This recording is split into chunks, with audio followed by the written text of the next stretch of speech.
ভালো। তা তুই একা? জামাই জামাই আসেনি? এসছে তো, বাইরে দাঁড়িয়ে আছে। হ্যাঁ, বাইরে দাঁড়িয়ে আছে কেন? ডাক ডাক ডাক, ভেতর ডাক। আসলে বাবা, ও তো মিষ্টি নিয়ে আসেনি, তাই ভেতরে আসতে লজ্জা পাচ্ছে। কেন? জামাই তো আমার লাট সাহেব, সে তো দামি দামি সিগারেট খায়, দামি মদ খায়, আর শ্বশুরবাড়িতে আসবার সময় এক প্লেট মিষ্টি হয়ে যাবেনি। সব লাট সাহেবগিরি ছুটে গেছে বাবা। কেন? পরে বলছি। এই এদিকে এসো, ভেতরে এসো। আরে কি হয়েছে বাবা, ওরকম করে আছো কেন? আরে বসো বসো বসো বসো। বলো বাবা, বলো কি হয়েছে?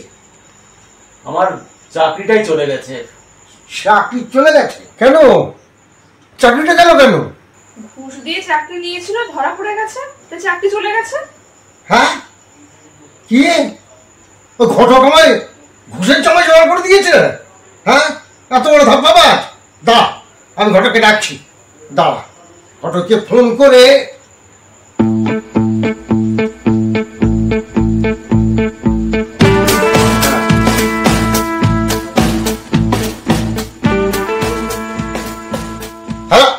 হ্যালো। হ্যাঁ বলো বলো, তুমি এক্ষুনি আমার বাড়ি চলে এসো। হ্যাঁ, কথা আছে।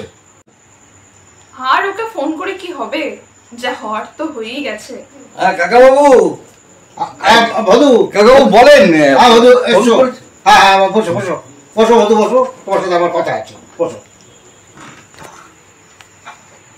বধু, তুমি আমার কি জামাই ঠিক করে দিয়েছো? হ্যাঁ কেন কাকা বাবু, আমি তো আপনার ওই চাকরিওয়ালা জামাই ঠিক করে দিয়েছি। কিসের চাকরি? কোথায় চাকরি জামাই?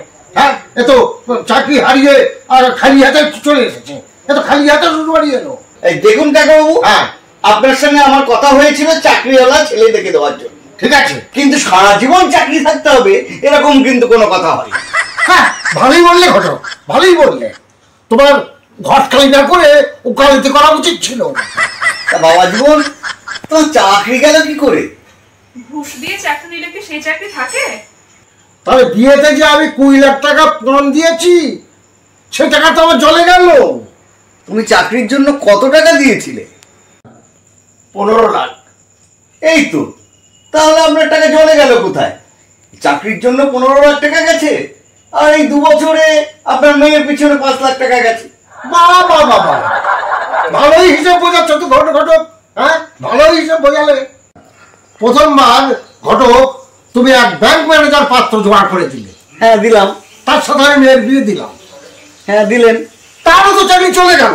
কি আর করবে, ব্যাংক ম্যানেজারের সামনে টাকা পয়সা থাকে, লোক সামলাতে পারেনি, টাকা পয়সা ঝেড়েছে, চাকরি চলে গেছে। আরে বাবা, এ মেয়ের আগেও বিয়ে ছিল? আরে একটা না আরো আছে। বলে কি? সে ব্যাংক ম্যানেজারের কাছ থেকে তো মেয়ে আমি ছাড়িয়ে নিয়ে এলাম। তারপরে তুমি আবার একটা পাত্র ঠিক করে দিলে, সে খাদ্য দপ্তরে চাকরি করে। হ্যাঁ দিলাম। তো তারও তো চাকরি চলে গেল। আরে সে খাদ্য দপ্তরে চাকরি করে, সামনে অনেক খাবার দাবার রয়েছে, লোক সামলাতে পারেনি, হ্যাঁ, চুরি করেছে, ব্যাস চাকরি গেছে। আর এতে আমার দোষটা কোথায়?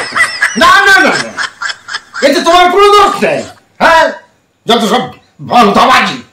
হায় ঠাকুর, এই মেয়ের আগে 2 বিয়ে ছিল? আগে হ্যাঁ হ্যাঁ বাবা জীবন, আগে 2টো বিয়ে ছিল, তুমি 3 নম্বর। বলেন কি? 3 নম্বর ছেলে, তুমি তো একে জোগাড় করে দিলে। হ্যাঁ, তো এরও তো চাকরি চলে গেল। তা আমি কি করব বলুন? হ্যাঁ, আমি দেখলাম এ তো স্কুল মাস্টার, হ্যাঁ, সামনে বই খাতা পেন ছাড়া আর তেমন কিছু থাকবে না, তা ও তো আর চুরি করবে না। এ তো দেখছি এখন পুরো চাকরিটাই চুরি করে নিয়েছে। চাকরি যখন চলে গেছে, তখন ওর সাথে আমি এখন মেয়ে পাঠিয়ে কি করব বলো? না বাবা, আমি আর ওর সঙ্গে সংসার করব না। দাঁড়া বাবা, দাঁড়া, আমি দেখছি। আমি তো বড্ড চিন্তায় পড়ে গেলাম। হ্যাঁ, আরে চিন্তার কি আছে? আপনার প্রথম জামাই ছিল ব্যাংক ম্যানেজার, দ্বিতীয় জামাই ছিল ফুড ইন্সপেক্টর, আর এই 3 নম্বর হচ্ছে স্কুল মাস্টার। তার মানে আপনি ব্যাংকিং দপ্তর, খাদ্য দপ্তর এবং শিক্ষা দপ্তর, আপনাদের তিনটেই দেখা হয়ে গেল। আরে এখনো তো অনেক দপ্তর পড়ে রয়েছে, রেল দপ্তর, ডাক বিভাগ, হ্যাঁ, আয়কর দপ্তর। আপনারা তো চিন্তা করছেন কেন? না না, চিন্তা করছি না ঘটক, তুমি আমার চিন্তা মুক্ত করলে। ঠিক আছে, তুমি এখন তাহলে অন্য দপ্তর দেখো। আরে হ্যাঁ হ্যাঁ, আমি তো আছি, হ্যাঁ। আমি কাল থেকেই লেগে পড়বো। হ্যাঁ। অন্য আরো তো অনেক দপ্তর রয়েছে, হ্যাঁ, হ্যাঁ, চিন্তা করবেন না। ঠিক আছে। ঈশ্বর যা করেন মঙ্গলের জন্যই করেন। বাকি সবার চাকরিটা চলে গিয়েছিল, নাহলে সতী সাধ্বী মেয়ের কাছ থেকে আমি রেহাই পেতাম না। হ্যাঁ